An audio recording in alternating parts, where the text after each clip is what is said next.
I am now going to work to try to defeat the Democrats from regaining control of the House and the Senate, because I am so afraid that if the Democrats get control of either house, Weak the most extreme minds elements of and the leaders Democratic Party will challenge become chairman of loyalty committees, and they to will be our empowered. country. And we'll see the Mamdanization of the Democratic Party increase even in more so. On no college campus in America today could people say about blacks and gays what they're saying about Jews. So it's not that we don't have a standard, it's that we have a double standard. There are many mechanisms for constraining total freedom of speech, and they're almost always used selectively against Jews, Zionists, and also Christians and people who support American values. I would say that scratch an anti-Zionist and you will most often find an anti-Semite.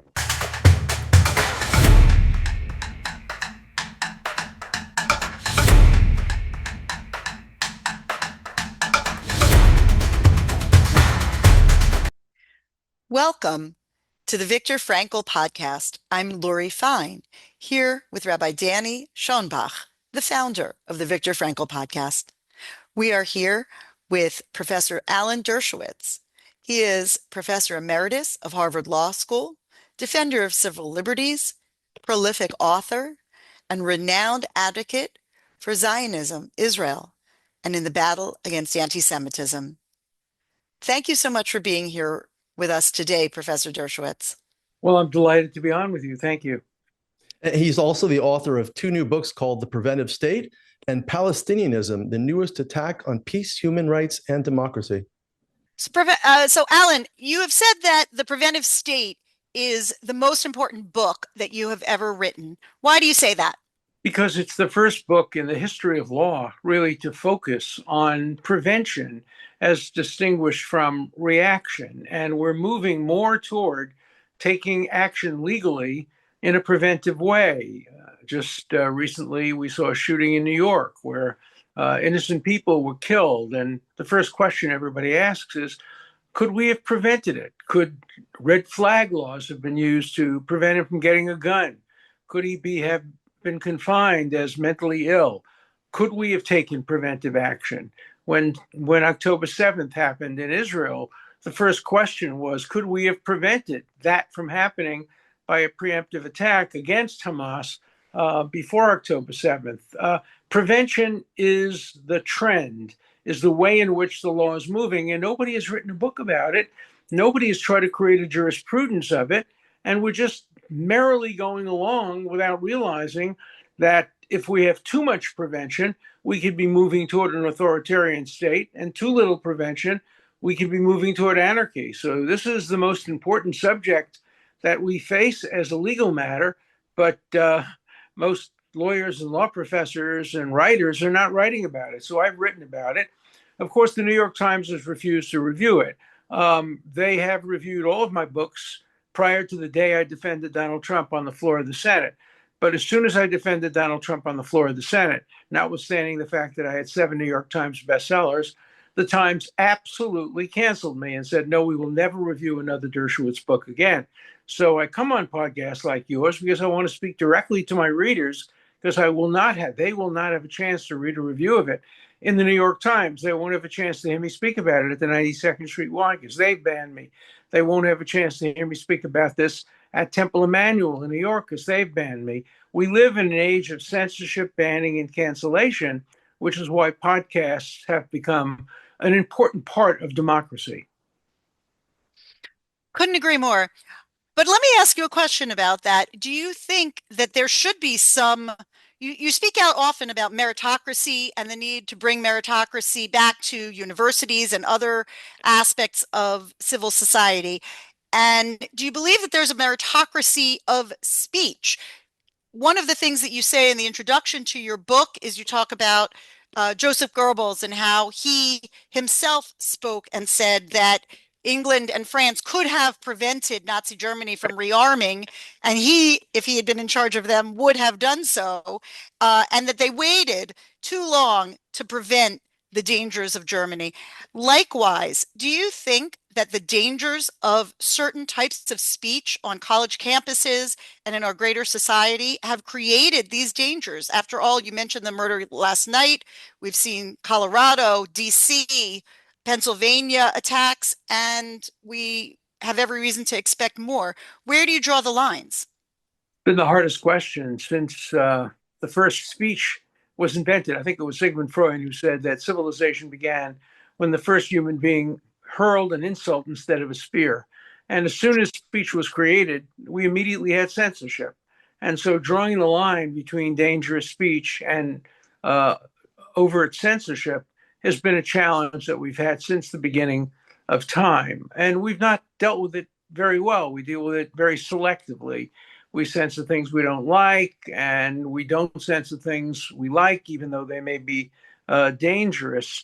We're never going to have a perfect solution to the speech danger conundrum, but we can do a lot better than we've done. Right now, there is no censorship at all in the United States. The rule under the Brandenburg case is you have to be inciting to immediate violence. Well, that never happens. You never hear anybody standing up in front of people and saying, now kill that person. That would be banned under the First Amendment. But what's not banned under the First Amendment is go out and kill the Jews, destroy Israel, burn down a synagogue, as long as the people who are doing the burning are not standing next to you.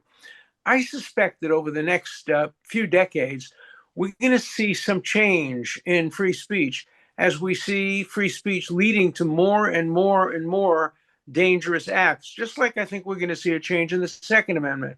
We're going to see more and more red flag laws, more and more rules that prohibit a man like the man who killed those innocent people in New York with a long history of mental illness, be able to get a gun with magazines and the ability to shoot many, many rounds within a very few seconds.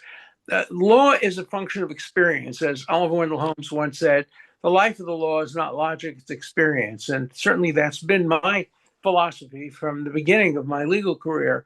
And so I think we're going to see some changes. We're going to see a little bit more of a movement toward prevention and away from total liberty. It was Benjamin Franklin who said, those who would sacrifice essential liberties for a little bit of security deserve neither. But those who would sacrifice a little bit of liberty for a lot of security may be on the right track. So I think we're going to be seeing some changes in our approach toward balancing harm versus restrictions on freedom. And that's why I wrote the book, The Preventive State, because it tries to create a jurisprudence that creates a balance between what we call false negatives and false positive. A false negative is when we fail to act, like Germany. Goebbels said we failed to act to prevent Nazism in the 1930s. That was a false negative, a horrible false negative. False positives include when we detained 110,000 Japanese American citizens in camps after we failed to prevent the bombing of Pearl Harbor. We overreacted, and that was a false positive. Even in Israel, there's a great debate going on now. We all know that Israel had a massive intelligence failure in failing to stop and predict what happened on October 7th.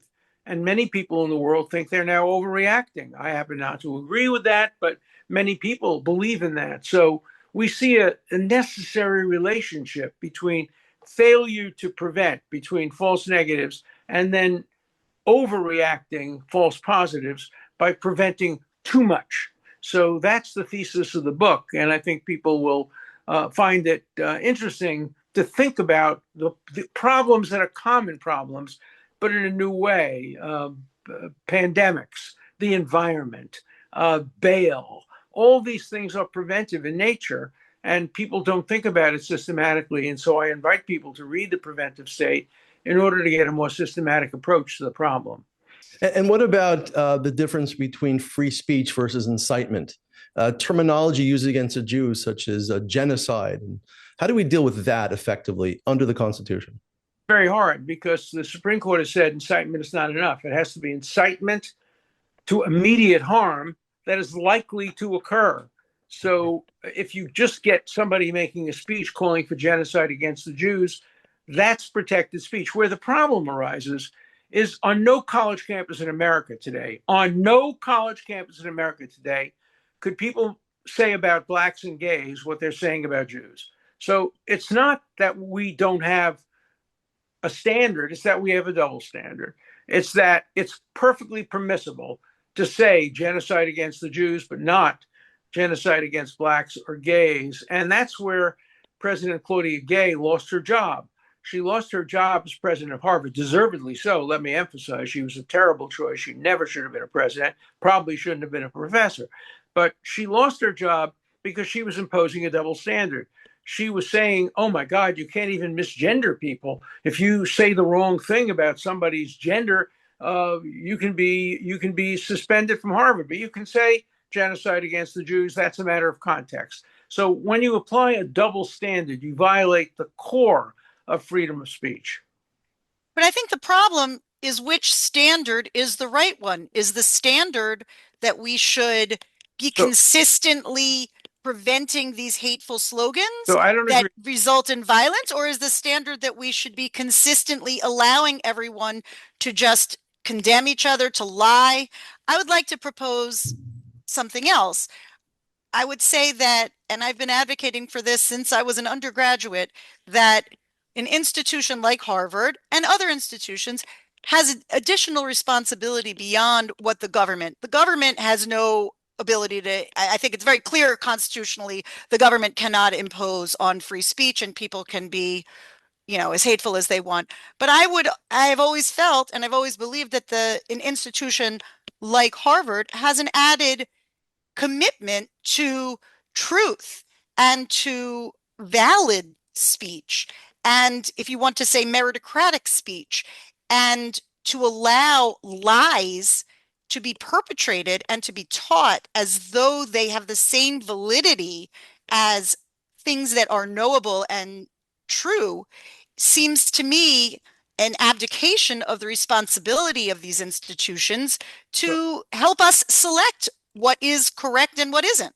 I fundamentally disagree. I couldn't disagree more with everything you've said, with all due respect. Okay, well, good. Or universities, which have a terrible record. Who was the president of Harvard in the run-up to the Second World War? A pro-Nazi guy. Who was the president of Harvard a few years before that? The man who imposed quotas on Jews. The last institution in the world I want to determine truth is a university. A university is a forum for debate, for different people that have different conceptions of truth. Let me give you an example from history.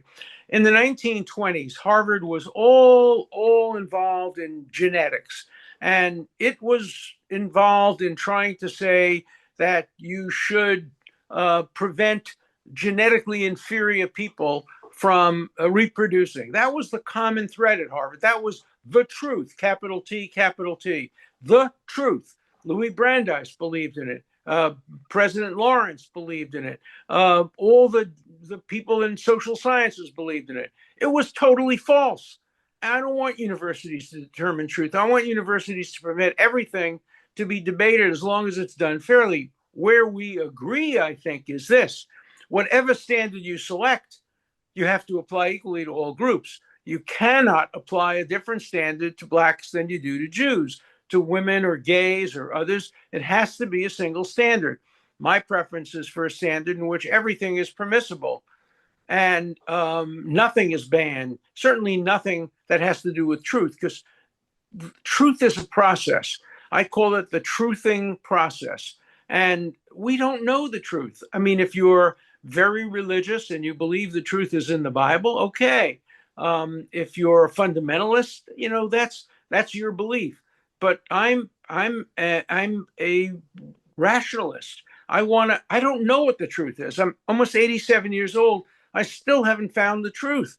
On my deathbed, I'll be saying, give me a counter argument. All the arguments on all sides. So I don't want universities to serve as arbiters of the truth.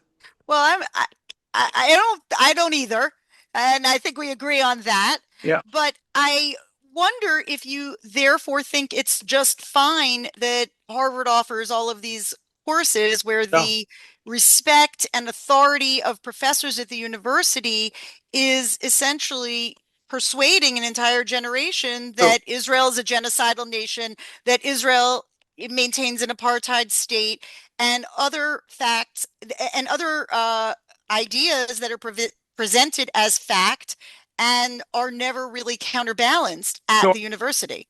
I agree with you 100%. There's a big difference between what a professor can say outside the classroom, and there they can say anything as far as I'm concerned, and what a professor can teach in the classroom, both in required courses and even in optional courses. Universities have to have criteria, and universities should not have opinions. No one should be allowed to teach that Israel is an apartheid state. Nobody should be allowed to teach that Israel isn't an apartheid state. What you're entitled to do is set out facts, and the facts have to be truthful, and let the students draw their own conclusions. When I taught at Harvard for 50 years, at the end of the hour, the students would always say to me, yeah, but what's your opinion? What's your view? And I would say, none of your business. I'm not here to teach you what to think. I'm here to teach you how to think. And so you're never going to have my views. You want my views? Read my articles, read my books, come to my speeches in my synagogue or at the ACLU, but you're not going to hear it in the classroom. In the classroom, I will never give you an opinion on anything. And if I do, please call me on it, because that's not the right role for a teacher to play.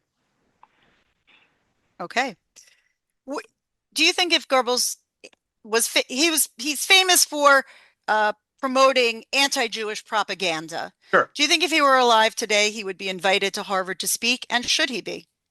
He would not be invited to Harvard to speak, but if he were a Palestinian, he would be. And I am not invited to Harvard to speak. I cannot make the case for Israel at Harvard. I'm not talking about in the classroom. I'm talking about outside the classroom. When I was invited by Chabad to give a talk on Israel, the school demanded that the speech be off campus at the Chabad headquarters for fear for my life. That was an excuse. Every Palestinian in the world can come and degrade Israel and say terrible things about it.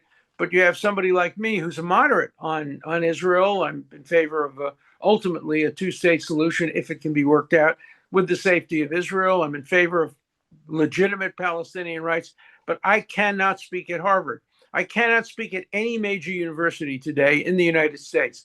I used to speak all the time, but once I became very pro-Israel, I can't speak at Yale. I can't speak at Harvard. I can't speak at Columbia. I can't speak at any of these institutions. Indeed, at Berkeley, I'm officially banned by the law school to speak on any subject. I can't speak about a woman's right to choose. I can't speak about the climate because I am a Zionist.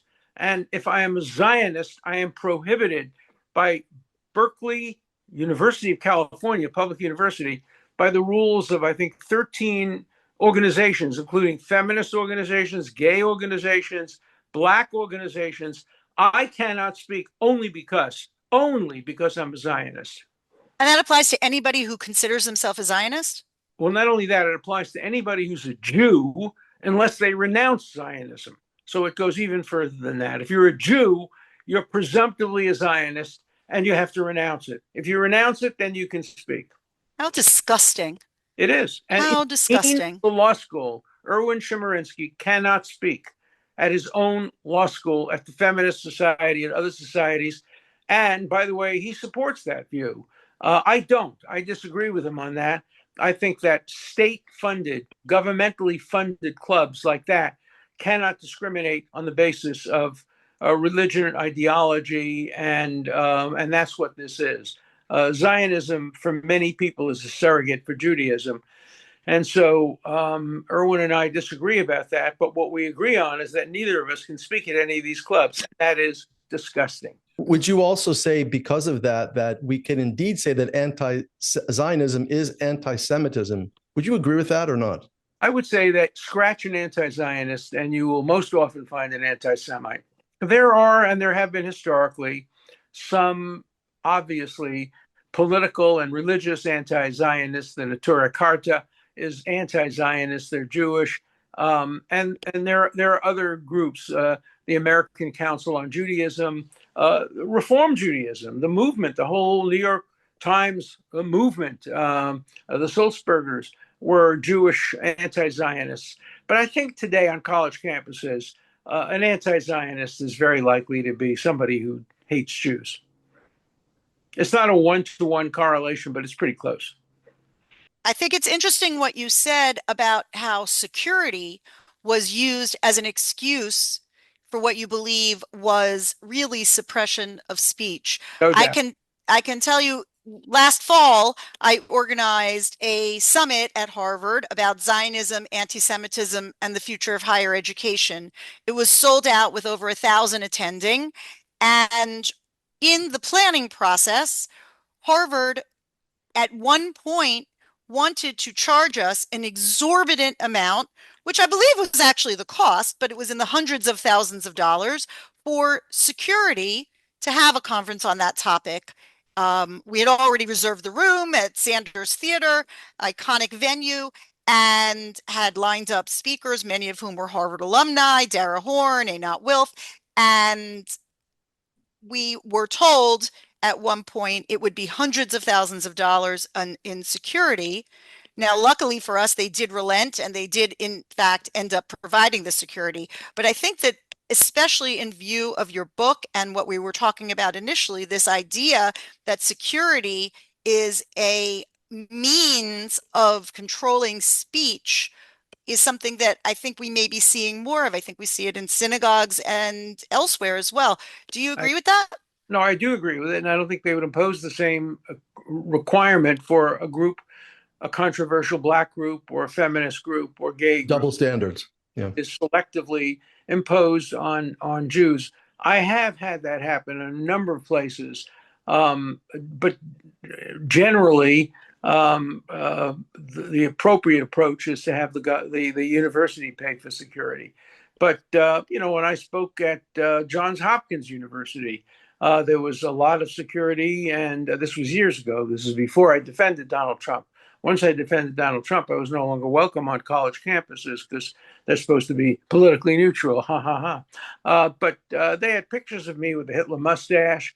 They had all kinds of, terrible statements about me, about my life, about my family, and that's on college and university campuses. So there are many mechanisms for constraining total freedom of speech, and they're almost always used selectively against Jews, Zionists, and also Christians and people who support American values. It's universities have become today a place that welcomes the hard left and is less welcoming even to the center today, but certainly not welcoming at all to people who are deemed to be conservative. And I'm certainly the paradigm of a classic liberal, but I'm still banned because of my Zionism. And people say to me all the time, why don't you just stop using the term Zionist and just say, you're a supporter of Israel? I refuse to do that. I am a Zionist. I'm a proud Zionist. I'm going to always use the term Zionist in my descriptions, and I'm never going to stop using that term.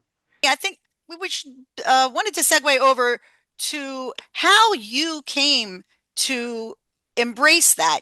Like you said, a lifelong liberal, a lifelong Democrat, and yet you found yourself going in a different direction politically at some point. I don't think so. I think the country has gone in a different direction. Universities have gone in a different direction. I've stayed exactly the same. I was 10 years old in 1948 when Israel was established. I spent that summer in Camp Masad, a Hebrew-speaking Zionist camp. The counselor in that camp was Noam Chomsky, who was 10 years older than me and was an ardent Zionist, a left-wing Zionist, but an ardent Zionist. He's changed.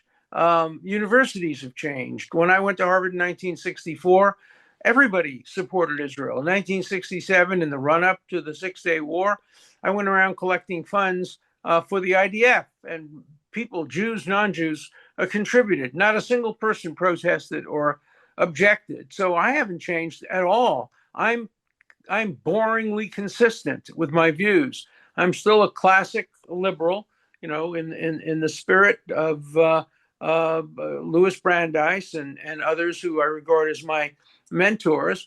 But the school has changed, and a Zionist libertarian like me, in my book, The Preventive State, I describe myself as follows. I say I am a constitutional libertarian, a meritocratic egalitarian, and a constructive contrarian. Those are the three elements of my life, and they've always been the same. And I'm not going to change. I'm too old for that now, and I'm right. Why should I change? I'm right. The changing universities are wrong, and so I'm going to fight that as long as I have the strength to do it. Well, let me also ask you about the Democratic Party, because we come from liberal families. My parents and grandparents were all supporters of the Democratic Party. But I believe in 2024, last year, you left the Democratic Party. Could you tell our audience about what was that breaking point? It happened before the breaking point? You just waited to the convention? Or what was that breaking point in your life where you left the Democrats? No, it was the convention. The convention is the official statement of the Democratic Party, and they invited all these horrible anti-Semites, anti-Zionists to prime positions of speaking authority, and there wasn't a single speech in favor of Israel. The only people they had were two hostage families, but that's easy. Everybody, supports hostages, but there were no pro-Israel speakers, and I saw the trend in the Democratic Party. Now I'm about to make an additional break that will cost me even more friends. Not only am I no longer a Democrat, I'm not a Republican, by the way. I never joined the Republican Party. I'm an independent. I will always vote for the candidate I think that's best for world peace, for America, for Israel. I'm an independent voter. But I am now going to work to try to defeat the Democrats from regaining control of the House and the Senate, because I am so afraid that if the Democrats get control of either house, the most extreme elements of the Democratic Party will become chairman of committees, and they will be empowered, and we'll see the Mamdanization of the Democratic Party increase even more so. And so I'm going to oppose that. The reason that the left wing has become so powerful in the Democratic Party is because of the primary system, and you can get people being nominated as Democrats with a small number of votes, like Mamdani, or even like AOC when she first ran. And the way to overcome that is to have old Democrats like me leave the party and start making sure that the party doesn't emphasize and empower the most extreme left-wing, hard left, anti-Israel, anti-American elements of the party. So I'm going to do everything in my power to try to bring about that change in the Democratic Party. If they bring about that change, I will rejoin the Democratic Party. But I feel about the Democrats what Reagan felt about them. He said, I didn't leave the Democratic Party, they left me. The Democratic Party has left me. And just to be very clear about this, if they get back in power in any of the houses, for example, we could see people eventually, like a Keith Ellison, becoming the Attorney General. We could see AOC and Tlaib and Rashid, they could all be in power with significant control of the government. That's my point. Let me give you an anecdote to show you how far the Democratic Party has come. So I think it was 2 years ago, a friend of mine, close friend, a good lawyer, and his wife decided to have an event for the Democratic Party on Martha's Vineyard, where I've been spending my summers for, 50 something years. And the group that was sponsoring the event were Jewish Democrats of Martha's Vineyard. At the time, I was still a Democrat. If you ask 100 people on Martha's Vineyard, name a Jewish Democrat on Martha's Vineyard, 90 would say Alan Dershowitz. I'm probably the most well-known Jewish Democrat on Martha's Vineyard. I was told to stay away. I couldn't come. I was willing to contribute. I couldn't come. They did not want me to come to a Jewish Democrat event because they didn't want to discuss Israel. So the event occurred. I didn't go. Bill and Hillary Clinton spoke. The event was 2 hours long. Guess what one word was never mentioned during the 2 hours? Israel. Israel. Never mentioned. This is the Democratic Party. Never mentioned Israel. And so I didn't leave the Democratic Party. They've left me. I'd love to come back, but only on my terms. And my terms include the marginalization of the extreme anti-Zionist and anti-Semitic groups within the party. What was it like for you psychologically? I'm a therapist, and I'm just wondering, you spent your whole life as a Democrat. You mentioned in one interview, you've been a Democrat, I think, since you were 13. That's right. Borough Park, you were lobbying for somebody at the time. What's that like when you find yourself ostracized from your synagogue, your community, from Martha's Vineyard down to 92nd Street Y. How do you keep that up despite all that rejection? Yeah. Also, the Reform Synagogue on Martha's Vineyard, the Martha's Vineyard Hebrew Center, which has become a front for Hamas, basically. You can't go there. People, my friends, just don't go. Don't set foot in there anymore because all they hear is anti-Israel rhetoric from the rabbi and the rabbi's husband, who's a member of, I don't know if it's Jewish Voice for Peace or one of those extreme Rabbis for Peace, one of those extreme left-wing organizations. I'm fine with it. Where it really upsets me is when they go after my wife, they go after my grandchildren. Both of my grandchildren, particularly one of them, my daughter, all were discriminated against because of my activities. And my defense of Donald Trump against an unconstitutional impeachment and my defense of Israel. So that's what bothers me. I have a thick skin. I'm used to being, attacked. That's pretty surprising, actually. No, I'm kidding. Yeah, but I mean, I've had so many clients over the years that people hate that people walk over to me in the street and say, OJ did it. I said, yeah. So, what does that have to do with me being his lawyer? But Israel is genocide, they'll yell at me and things of that kind. So I'm used to it. But going after my wife really means that the current McCarthyism is worse than the McCarthyism I experienced as a college student. I was at Brooklyn College, which was called the Little Red Schoolhouse, because it was very left-wing. I was fairly much on the left. And McCarthyism was rampant there because the president of the college was appointed to root out communism. And I experienced McCarthyism. It wasn't as bad as it is today. Why? The McCarthyites went after the communists, but they didn't go after their children. They didn't go after their grandchildren. The current McCarthyites, the left-wing Democrats, go after the children. They go after the grandchildren. They go after friends. We got invited to an engagement party on the Vineyard. Written invitation, everything. We accepted. We got a call saying you can't come because if you come, half the people who were invited said they wouldn't show up. Our favorite restaurant on the Vineyard, the owner said, I was told that if we continue to serve you, various people won't agree to come for dinner. And fortunately, she said to the people who wouldn't come for dinner, well, go somewhere else. We're serving Alan and Carolyn. But the McCarthyism is worse than it was in the 1950s, worse.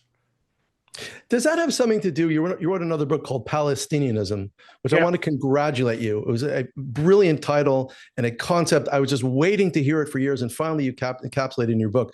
Does this have to do something with, from my perspective, October 7th and October 8th and onwards, what really is going on is a disenfranchisement of the Jews from the Jewish homeland, a worldwide war against the Jews?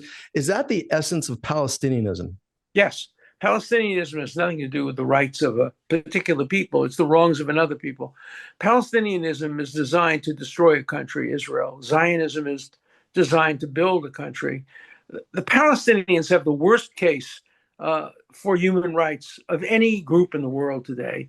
They were offered a state in 1937, 1947, 1967, 2000, 2001, 2005, 2007. They can have one today if they lay down their arms and really decided to sit down and make for peace. The Palestinians have the weakest possible case. They are not occupied. You're not occupied if you had a chance to get your land back and you turned it down. Ask Bill Clinton. He'll tell you the same thing. Bill Clinton's greatest disappointment as president is when Arafat lied to him and, having said he would accept the Clinton plan, refused to. And Clinton says, when you've been offered 96% of the West Bank, 4% of Israel, 100% of the Gaza Strip, a capital in Jerusalem, the right of return for 50,000 people, and you turn it down, don't expect to get that offer again. So the Palestinians have the worst possible case for sympathy, and yet they are the most sympathetic group on college campuses today. And Hamas has tremendous support on college campuses today. They're rapists, they're murderers, they're beheaders, they're incinerators, they're people who are as close to the Nazis as any group has ever been. But let's remember that Harvard was also sympathetic to the Nazis in 1930. The president of Harvard, President Conan, invited Nazi professors to come. He sent a delegation to the anniversary of Heidelberg University shortly after Heidelberg University terminated all of its Jewish professors and didn't allow Jews to come in. So Harvard has a terrible, terrible history of supporting Nazism and anti-Semitism. And I'm glad that President Trump has done something about that. He may have gone too far. I have a new book, Since Palestinianism, another little pamphlet that I've been giving out free on college campuses. It has a cute title. It's called Trump to Harvard, Go Fund Yourself. Harvard to Trump, let's make a deal. Who will win? And so I've gotten people to support this, and we gave out 1 million copies of my first little pamphlet called the 10 Big Lies Against Israel and How to Refute Them with Truth. And then we're giving out copies of Palestinianism, and this book has just come out now, and we're going to be giving out hundreds of thousands of copies of this on college campuses as well. With all this tremendous anti-Semitism, I mean, every day there's a new story going on about Israel and Jews being attacked. Where do we place our energy? What is the best thing that we can do as liberals, some of us as conservatives? Where should we be fighting right now to fight this war? First of all, we should be supporting Israel militarily. The best answer to false propaganda is military victory. When I was asked my advice on whether or not Israel should attack the Iranian nuclear reactors, my answer was very simple. If you can win, if you can do it with few casualties, if you can prevail, do it. Everybody loves a victor. Victory, winning militarily, is more important than all the public relations losses there are. You know, the Psalms of David, we say it every day and every weekend in shul, Hashem ozli amo yutein, Hashem yavarech et amo b'shalom. God will give the Jewish people Oz strength, and only then will they get peace. The history of the Jewish people has been a history of weakness causing death and strength contributing to life. And so the most important thing is to maintain Israel's qualitative military superiority, making sure that it still can continue to get weapons of defense and offense from the United States. But even more important, over the next 10 years, Israel has to create an arms industry that is self-enforcing, that doesn't rely on the United States or England. We know that England is not a good ally. We know that France is a terrible friend. France likes people to rescue it, but it doesn't like to reciprocate. And so Israel ultimately is going to have to ask itself the question, how do we survive without the support of the United States? So far, it's done a very good job through artificial intelligence and other means, but it has to increase its independence. Don't count on the kindness of strangers, because they're not kind for the most part. When it comes to the real crunch, they're not on your side, as proved by France and England and the Scandinavian states and Canada. Canada, which has one of the worst records with regard to Jews of any country in the world. Let's remind ourselves about Canada. People forget this because they're such nice people with good smiles. But when Jews tried to get into Canada in the late 1930s, early 1940s, the head of the immigration department famously said, even one Jew is too many. They absolutely turned down every single Jewish immigrant. But as soon as the war was over, they welcomed hundreds of thousands of Nazis from the Ukraine and other places to become farmers and other things. Canada has a god-awful record. New Zealand has a god-awful record. New Zealand, which is the paradigm of a settler colonial state. If you look up the definition of what is a settler colonial state, it's a state where people came from abroad, had no connection to the land, conquered the land by violence, killed the people who were living there, and now live off their land. That's New Zealand. There are almost no Maoris left, no full-blooded Maoris left, because they did such a good job of genocide. And yet New Zealand is the first country to accuse Israel of genocide. Australia, too, is another settler colonial state. Israel is the only country in the Middle East that fought against colonialism. Menachem Begin blew up the colonial capital of occupied Palestine, the King David Hotel. Many, many Israelis died in the fight against British colonialism. And yet people have the chutzpah to accuse Israel of being a colonial settler state. It's a complete inversion of history, logic, and language. What message would you have for Jewish leaders that aren't as bold as you to support Israel? Many people will tell you in private or in smaller groups, yes, of course, I understand that Israel is right. And yes, of course, I condemn Hamas, but it's very difficult. I'm thinking, for example, of a lot of our university leaders, many of whom are Jewish themselves, who seem to almost have a fear and a resistance to punishing the people who are coming out and literally physically attacking Jews or verbally attacking them. What would you say to them? Get some balls. That's number one. These university presidents are testicularly challenged, and they just don't have the guts to stand up. Many of them talk to me in private and tell me how strongly pro-Israel they are on their Shabbos table or in their shul on Friday night. But when it comes to speaking out on university campuses, even as individuals, they refuse to. They do on the one hand, on the other hand, like the absurd Harvard study, which dared to compare anti-Judaism, anti-Zionism with anti-Islam, as if they were comparable. There is no anti-Muslim, anti-Islamic, anti-Arab feeling on college campuses today.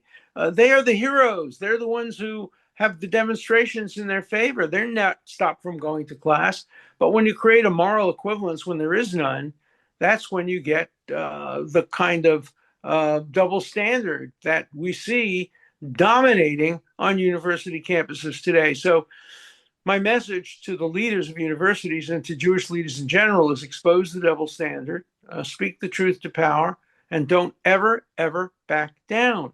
And don't let the fact that you're Jewish require you to lean over backwards. No black leader would ever do that. No gay leader would ever do that. No feminist leader would ever do that. Why do Jewish leaders have to lean over backwards to try to create a false equivalence between our enemies and us?